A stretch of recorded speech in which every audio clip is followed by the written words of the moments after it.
सिरोही उपमंडल के अधिकारीगण, लोकल लीडरशिप, यहाँ का व्यापार मंडल, कर्मचारी वर्ग, युवा वर्ग, नारी शक्ति, यहाँ की प्रबुद्ध जनता तथा स्कूल और कॉलेज के छात्र छात्राएं, मैं आप सभी को इस अवसर पर हार्दिक शुभकामनाएं देता हूं। ये एक ऐतिहासिक पर्व है और इस अवसर पर आप सभी को संबोधित करते हुए गौरवान्वित महसूस कर रहा हूं। जैसा कि हम सभी जानते हैं कि आज ही के दिन हमारे देश का संविधान 1950 में लागू हुआ था। यदि आज हम संप्रभु और स्वतंत्र हैं तो इसके पीछे हमारे देशभक्तों की शहादत, उनका त्याग और समर्पण है। आज हमारे लिए उन शहीदों और संविधान निर्माता के प्रति कृतज्ञता भावांजलि देने का दिन है। गणतंत्र का अर्थ देश में रहने वाले लोगों की सर्वोच्च शक्ति और केवल जनता को ही देश को सही दिशा में ले जाने के लिए अपने प्रतिनिधियों को राजनीतिक नेता के रूप में चुनने का अधिकार है। भारतीय संविधान की शक्तियों के कारण ही हम देश में अपने पसंद का प्रधानमंत्री, मुख्यमंत्री और अन्य नेताओं को चुन सकते हैं। इसी संविधान से हमारे अधिकारों के साथ साथ हमारे मौलिक कर्तव्यों को भी सुनिश्चित किया गया है और आज का दिन हमें ये भी सोचने को मजबूर करता है कि हम अपने अधिकारों की तो चिंता करते हैं, उन्हें पाने के लिए ऊंचे से ऊंचे न्यायालय तक पहुंच जाते हैं, मगर जो कर्तव्य, जो ड्यूटी संविधान हमसे उम्मीद रखता है, हम उसके प्रति कितना अपनी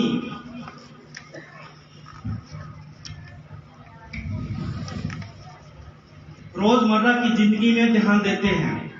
आज का दिन उस चिंतन को भी करने का दिन है।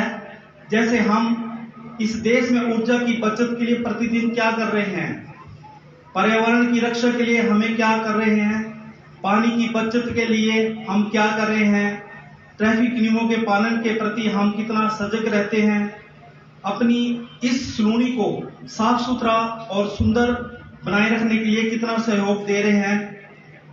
इसके साथ और भी कई राष्ट्रहित के कार्य हैं जो ये देश हमसे उम्मीद करता है।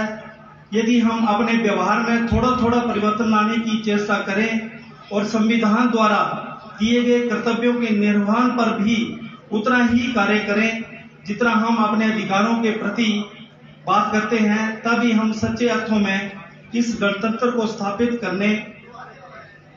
कर सकते हैं। इस 75वें गणतंत्र दिवस को मनाने के लिए आप सभी अपना कीमती समय निकालकर यहाँ आए और राष्ट्र के प्रति अपना श्रद्धा भाव समर्पित किया। इसके लिए मैं आपका हार्दिक धन्यवाद करता हूँ और इस ऐतिहासिक पर्व पर एक बार पुनः आपको बधाई देता हूँ। जय हिंद, जय भारत।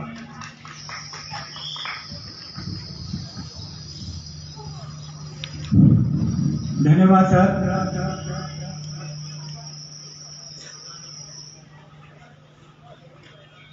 आपकी शुभकामनाएं और सार्थक संदेश हमारे लिए